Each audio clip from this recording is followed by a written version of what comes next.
What's up, Steelers fans? Welcome to the Arthur Moats YouTube channel. I am Dom Farrow here with another episode of Turf Watch. Week 1 of the NFL is here and gone, and your Pittsburgh Steelers are in first place in the AFC North, and they are 1-0, undefeated, moving on to Week 2 against the Denver Broncos. Now, there's a lot to talk about last week. I think this game didn't get enough credit as the team deserved. Now, it might have been sloppy at times, but all in all, I was super impressed, super happy with the results that got done in Atlanta. So we're going to jump into that today and look forward to a little bit of this Broncos game. But let's just jump right into it. This past game here, the true winner of this game was Chris Boswell. He's the AFC Special Teams Player of the Week. He made 6 field goals, 4 50-plus yarders. He was the guy who got the game done. If he wasn't on, the Steelers don't win this game. But luckily, he is the most accurate deep kicker in the NFL. And I'd argue that he might be the best kicker in the league. He might be better than Justin Tucker at this point. Now, Chris Boswell, that's just everyone knows that he's the man. He gets things done. No one was doubting him.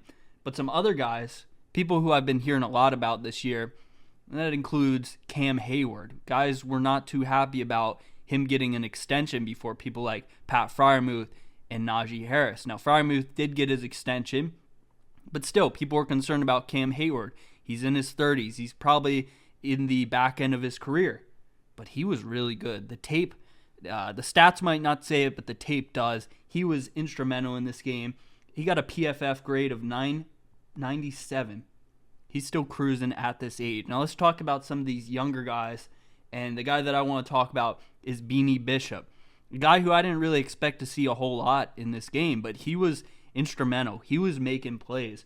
Just looking at his stat line here, he had 4 tackles, and all 4 of those were solo tackles. He didn't really make anything happen as far as deflecting passes or forcing turnovers, but as a rookie jumping into the spot, he was excellent. The only people who had more tackles than him on the team were Minkah Fitzpatrick and Alex Highsmith, and those are combined with assisted tackles as well. As far as solo tackles, it's only Minkah ahead of him with 6. So really good, really liking what I'm seeing from these young guys so far. Peyton Wilson as well, 3 tackles. Would love to see him get more involved as the season progresses. But now it's time to talk about the guy that we've been talking about all week. We've been talking about probably all summer, and that's Justin Fields. We thought it was going to be Russ week 1. We were told Russ was a starting quarterback. But Justin Fields goes out there, and he puts up a decent stat line. Now, I was looking at this. Passing efficiency per play for week 1 starting quarterbacks since 2021. Justin Fields is the best quarterback that the Steelers have had since Ben Roethlisberger. Trubisky, he's had a rough go at it when he was with the Steelers. Pickett, we all know how that went. But Justin Fields, very efficient, very few incompletions. He was protecting the ball.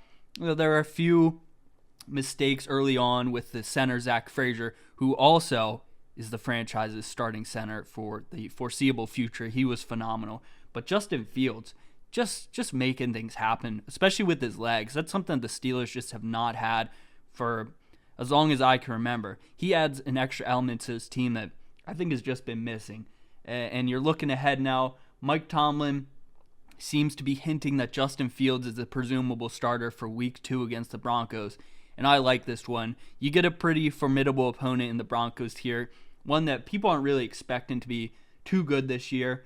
I think it gives just an extra opportunity to see what Fields can do with this offense, especially against a defense that might not be that great. Of course, there'll be some issues with George Pickens. He was phenomenal in that week 1 game. As I mentioned in the first episode of Turf Watch, he's going to be a dominant receiver. He proved it week 1. I expect him to continue to prove that in week 2. As far as how the league is viewing the Steelers right now after this week 1 game, before the week 2 matchup, they're still hovering right around the middle. I think they're getting a little more love. They're getting a little more appreciation, and people are starting to understand the identity of this team. The Steelers have an identity. Unlike a lot of teams in the NFL, we know what the Steelers' offense is going to be, and we have expectations for the defense. TJ Watt was unbelievable. He's clearly the best defensive player in the league. He's going to win the Steelers 3 to 5 games this season alone. He's a game wrecker. He's probably the most dominant player outside of Patrick Mahomes in the league. He's going to continue to ball out. We know the defensive identity. It's get sacks, it's force pressures, and it's get turnovers when the opportunity arises. Now, the offense, we're starting to figure out a little bit what it is. I think it's going to be heavy run offense. It's going to be utilizing a quarterback in a running fashion. It's going to be using multiple running backs. You saw Jaylen Warren, I believe he only had 2 carries in this game. Cordero Patterson probably out-carried him, probably out-touched him in this game, and he was very efficient.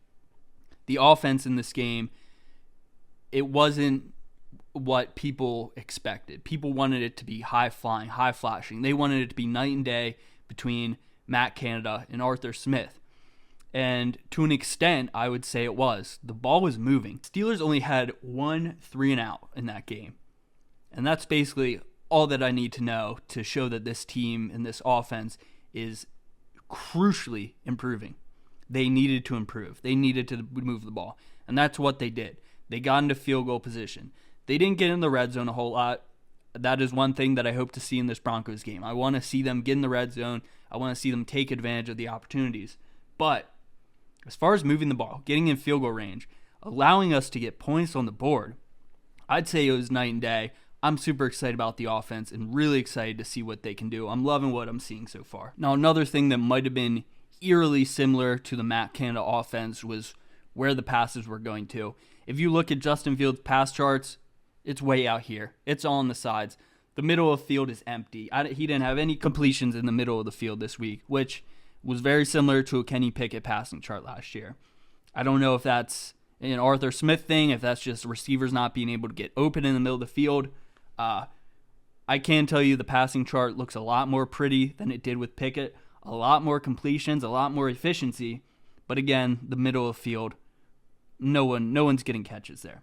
So hopefully we see that improve. Justin Fields, final line on the day, 17 of 23, 156 yards. Nothing crazy, but you look around the league, people weren't really throwing for 300 yards this week.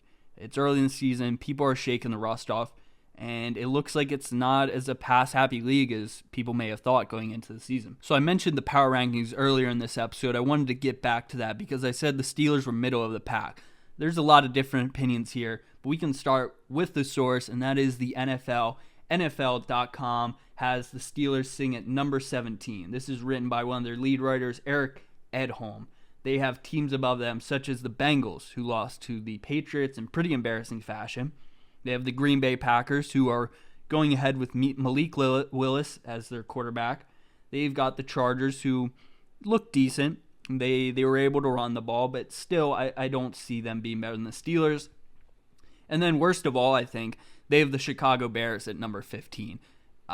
Like I said, it wasn't a super pass-happy weekend of football. Caleb Williams struggled in this game. I don't think he threw over 100 yards. You can't have this team above the Steelers right now. Their defense, the Bears' defense, looked good. The Steelers' defense looked way better. They dominated a team that gave a boatload of money to Kirk Cousins, and they made him look like he was a rookie quarterback. I just cannot see in any world where the Steelers have a power ranking below the Bears. But NFL.com, they do. And what they say about the Steelers is that Fields was hardly dynamic, but he made plays with his legs. Exactly what I'm saying. It's something that the Steelers haven't had for a while. But they also say generally he put the ball where it needed to be in order to earn a road victory. Steelers are also little limited in playmaking department outside of Fields. Even with Pickens accounting for more than half of Pittsburgh's receiving yards, the third-year wideout also hurt his team with an offense pass interference, which was bogus. We all saw that. I don't know how they called that. But, leave it to Chris Boswell, TJ Watt, and the gang, and good things often happen. I think they just barely talked about this, barely covered it, scratching the surface here. You look deep into this game, you know that the Steelers are a much better team that's what is showed on paper. I don't agree with this. However, Mike Florio and the guys over at PFT, they have the Pittsburgh Steelers sitting at number 11, right behind the Packers, Dolphins, Texans, and Bills. That's something I can get behind. That seems about right. Right now, I'd put them probably above the Packers just because of the injury situation. I think you have to factor that in here. They've got them above the Cowboys, which I think is pretty interesting. But rightfully so, they have them above the Bears. They have them above the Bengals, Rams, Jets, Browns, Chargers, Falcons. A lot of really decent to good teams that the Steelers are ahead of. And I think if you looked at this a few weeks ago, the Steelers might have been sitting at number 20. They just didn't believe in the Steelers this year, but they're going to keep proving it, and I believe they're going to keep doing that this weekend against the Denver Broncos. All right, we've talked enough about the Week 1 game. It's in the past. We know that the Steelers won. We know that they're looking good, but none of that matters because it's Week 2. We're still early in the season, and we're going up against an opponent that we cannot misjudge. We cannot look at them lightly because, again, with this team, there's a lot of question marks. Bo Nix, what can he do? This defense, are they as bad as they looked in Week 1, or are they as good as they look on paper? We're going to have to find out. But right now, DraftKings Sportsbook has the Pittsburgh Steelers as 2.5-point favorites. They were underdogs last week, now favorited over under 36.5. I believe this is the lowest over-under of the week. I also believe it's the lowest over-under of the season so far. Two offenses that really aren't going to put up a whole lot of points most likely. It could happen, but you never know. So DraftKings has them winning by a field goal, it looks like. Hopefully Boswell can keep the leg hot here. I'm not sure about the over-under this week. I think it's a little bit too low. This reminds me of a Matt Canada type over-under last year, where most of the time it would go under. But this is a different offense. You saw it with your eyes. I saw it with mine. This offense is moving, and they're going to have the opportunity to score points here. I think the Steelers win this game decisively. I think they put up 30 points. I think they dominate Bo Nix. I think it's going to be even more of a defensive juggernaut than we saw last week. I think TJ Watt is going to wreck the game, but he's not going to single-handedly win it. I think the offense is going to do it themselves this week. We're not going to have to sweat this one out. The Steelers win this game 34-17. That's a lock right there. Now looking a bit deeper into the numbers here, what DraftKings has, they have team total points that are set, and they have the Broncos sitting between 16.5 and 17.5 points. So they expect the Broncos to score 17. So my prediction there is pretty right. As far as the Steelers go, they have them in between 19.5 and 20.5. So they say 20. They're basically saying this game's going to be 17-20. I think they're completely misjudged. I think the offense will score points, and I think they'll score plenty of them. We'll finally see a touchdown on the board. The Steelers will move the ball, and they'll move on 2-0 on to Week 3, back at home against the Chargers. I can't wait for that home opener. I hope to see you guys there, and I hope you all enjoyed this week of Turf Watch. But we'll be back next week to talk more about that with another episode of Turf Watch.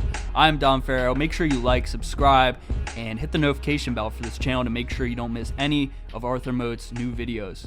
All right, guys, go Steelers.